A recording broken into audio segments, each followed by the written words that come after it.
प्रभु यीशु मसीह के मीठे और मधुर नाम में सबको मेरा जय मसीह की और आशा करता हूं कि आप सब अच्छे हैं, स्वस्थ हैं और परमेश्वर को महिमा करते हुए आगे बढ़ रहे हैं। प्यारो, हम लोग इन दिनों में बहुत ही खास संदेश देख रहे हैं। धन दौलत का पाप आता है या लालच का हो या कोई तरह का पाप हो जो धन दौलत से संबंध रखता है और उसको ज्यादा लुभाने लगता है, प्यारो वो आगे नहीं बढ़ता है, वो धीरे धीरे नीचे चले जाता है। हम लोगों ने बहुत सारे वीडियो देखे हैं प्यारो, अगर आप नहीं देखे हैं तो आप देख लीजिएगा। देमास क्या हुआ, खत्म हो गया उसका सब कुछ। आप देख लीजिएगा अकान क्या हुआ, सब खत्म हो गया उसका। आपने देखा 3 याजक एली के परिवार को क्या हुआ, सब खत्म हो गया। प्यारो, जो कठोर हो जाते हैं, जो सांसारिक बातों में फंस जाते हैं, जो पापों को छोड़ना नहीं चाहते हैं, परमेश्वर खुश नहीं होते हैं, उनका जीवन सब खत्म हो जाते हैं। प्यारो, आज हम लोग नए नियम से एक व्यक्ति के बारे में देखने जा रहे हैं और आप उसके बारे में जानते हैं। वो प्रभु यीशु मसीह के साथ उठा बैठा, घूमा फिरा, खाया पिया, चला। प्यारो, अगर हम लोग मत्ती का सुसमाचार पढ़ेंगे उसके बारे में हम पढ़ सकते हैं। अगर हम मरकुस में पढ़ेंगे उसके बारे में पढ़ सकते हैं। हम लोग लूका में पढ़ेंगे तो उसके बारे में पढ़ सकते हैं। हम लोग यूहन्ना में पढ़ेंगे तो उसके बारे में पढ़ सकते हैं। हम लोग प्रेरितों के काम में पढ़ेंगे तो वहां भी उसके बारे में पढ़ सकते हैं। प्यारो, वो कौन है? प्यारो, हम लोग अगर इन किताबों में पढ़ेंगे जो 3.5 साल तक वो प्रभु यीशु मसीह के साथ में रहा, प्रभु यीशु मसीह ने उसको चुना, प्रभु कितना प्रेम किया, उसको अपने साथ रखा। यीशु मसीह अपने साथ 3.5 साल तक रखा। उसके साथ वो उठता था, बैठता था, जाता था, उसको चुना, उसको प्यार किया। इतना ही नहीं प्यारो, हम लोग देखते हैं कि उसको प्रचार करने के लिए भी भेजा। वो प्रचार किया, वो अधिकार जो यीशु मसीह का था वो अधिकार उसको दिया ताकि तुम जाओ, लोगों को चंगाई करो, लोगों के बीच में मेरा संदेश को बताओ। प्यारो, वो अधिकार चंगाई करने का, दुष्ट आत्मा निकालने का, रोगों को, बीमारियों को दूर करने का वो अधिकार उसको दिया।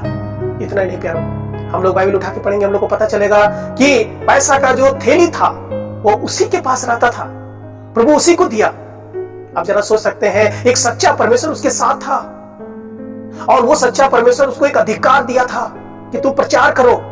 इतना ही नहीं, उसको ये अधिकार भी दिया था कि तुम जैसे मैं कर रहा हूं वैसे तुम भी कर सकता है, और उसने किया। और प्यारो, हम लोग देखते हैं पैसा जो था उसका भी जिम्मेवारी उसको दिया था। आप जरा सोचिए प्यारो, जिसके पास परमेश्वर है, जिसके पास अधिकार है, जिसके पास पैसा है, क्या ये व्यक्ति पीछे गिरेगा, पीछे जाएगा? हाँ, इसको लालच हुआ और पैसा चाहिए। और एक समय ऐसा आया प्यारो कि हम लोग जानते हैं कि वो प्रभु यीशु मसीह को बेच दिया, 30 चांदी के सिक्कों में बेच दिया। और जब उसको बेच दिया, वो पैसा लेकर के वो चले गए और उसको जब बेच दिया गया, जब उसको पता चला कि यीशु मसीह दोषी ठहराए गए हैं, यीशु मसीह को न्याय हो रहा है, अब उसको क्रूस पर चढ़ाएगा, तब ये पैसा लेकर के फिर से उन लोगों के पास आते हैं और बोलते हैं कि पैसा ले लो तुम, क्योंकि मैंने निर्दोष को पकड़ा के बहुत बड़ा पाप किया है। वो लोग बोलता है तुम जानो, तुम समझो। और बाद में हम लोग प्रेरितों के काम में पढ़ते हैं प्यारो, जो दिल को चीर देता है। उसने अधर्म की कमाई से एक खेत मोल लिया और सिर के बल गिरा और उसका पेट फट गया और उसकी सब अंतड़ियां निकल पड़ी। इस बात को यरूशलेम के सब रहने वाले जान गए, यहां तक कि उस खेत का नाम उनकी भाषा में हकलदमा अर्थात लहू का खेत पड़ गया। भजन संहिता में लिखा है, उसका घर उजड़ जाए और उसमें कोई ना बसे और उसका पद कोई दूसरा ले ले। हम लोगों ने पढ़े कि वो जो पैसा जो 30 चांदी के सिक्कों में जो प्रभु यीशु मसीह को बेच दिया था, उस पैसा से एक खेत मोल लिया जो लहू का खेत कहलाता है। हकलदमा मतलब लहू का खेत। और वहां पर उसने फांसी ले लिया और जब उसको फांसी लिया गया, उसका पेट फट गया, उसकी सारी अंतड़ियां बाहर निकल गई। और फिर हम लोग आगे पढ़ते हैं, इस बात को यरूशलेम के रहने वाले सब लोग जान गए कि ये कितना गंदा आदमी था, कितना पापी आदमी था, कितना धोखेबाज आदमी था, कितना परमेश्वर को ठुकरा देने वाला आदमी था। यरूशलेम के सब लोग जान गए, एक पाप इसके जीवन में आया। प्रभु ने इसको चेला बनाया, प्रेरित बनाया, उसको वो अधिकार दिया जो प्रभु यीशु मसीह को अधिकार था, चंगाई करने का, प्रचार करने का, लोगों के बीच जाने का। परमेश्वर उसके साथ था, वो अधिकार उसके साथ था। इतना नहीं प्यारो, पैसा वो भी उसको दिया कि लो पैसा रखो। हम लोग बाइबल पढ़ेंगे तो हम लोग को पता चलेगा, उसमें से वो निकाल लेता था, चोरी करता था। हम लोग ये भी बात को पढ़ते हैं, कई बार धन दौलत का लोभ हमें गिरा देता है, हमें बर्बाद कर देता है। यहूदा के पास सच्चा परमेश्वर था, यहूदा के पास वो पावर था, वो किसी को भी छूने से चंगाई हो जाता, ठीक हो जाता। इतना नहीं, यहूदा के पास वो सब धन भी था, लेकिन वो सोचा और मुझे चाहिए। उसने प्रभु को छोड़ दिया, प्रभु के अधिकार को छोड़ दिया। वो पाप में नीचे चल गया। उन्होंने कहा कि मैं उसको पकड़ा के पाप किया है, लेकिन उस पाप का माफी नहीं मांगा, वो बदला नहीं, वो प्रभु के पास आया नहीं। इसलिए हम लोग यहां पर देखते हैं उसने फांसी लगा लिया, आत्महत्या कर लिया। क्या हुआ? उसका पेट फट गया, उसकी अतड़ियां सब बाहर निकल गई, लोगों के बीच में एक तमाशा बन गया। इन्होंने क्या किया? वो अपने ही पैर में अपने ही कुड़ाली मार लिया। प्यारो, सब खत्म हो गया। उसका पद कोई दूसरा ले लिया, उसका घर उजड़ गया, उसमें कोई ना बसे, सब खत्म हो गया। प्यारो, आप अगर अभी भी यहूदा का जैसा प्रभु के साथ रहते हुए भी प्रभु को ठीक से नहीं जानते हैं, यहूदा 3.5 साल तक प्रभु के साथ रहा, लेकिन वो बदला नहीं, वो प्रभु को धोखा दिया।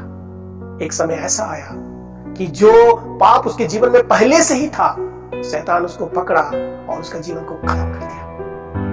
शैतान ऐसे लोगों को चाहता है, उसको गिराना चाहता है, उसको भटकाना चाहता है, उसको बर्बाद करना चाहता है। आप प्रभु के साथ आगे बढ़ रहे हैं क्या? प्रभु को आप धोखा दे रहे हैं क्या? प्रभु से विश्वासघात कर रहे हैं क्या? क्या आप पाप में जी रहे हैं क्या? आप प्रभु को प्रेम कम और दुनिया को प्रेम ज्यादा कर रहे हैं क्या?